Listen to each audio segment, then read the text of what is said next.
اليوم الجمعة 4 جماد الآخرة. قام الفلبيين بتنظيف كورنيش الخبر إلين أصبح ما شاء الله تبارك الله نظيف تماما.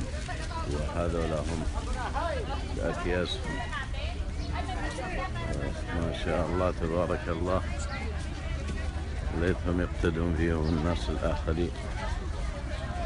هم كل جمعة صباحا طبعا من الساعة 7 إلى الساعة 9 عادة يقومون بأعمال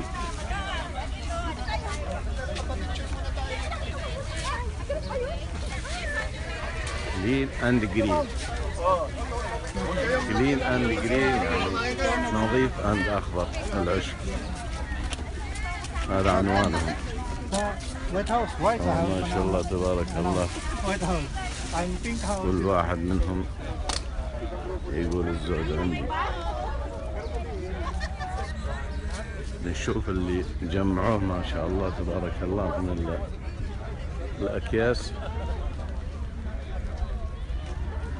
هذا شيء جميل صراحة.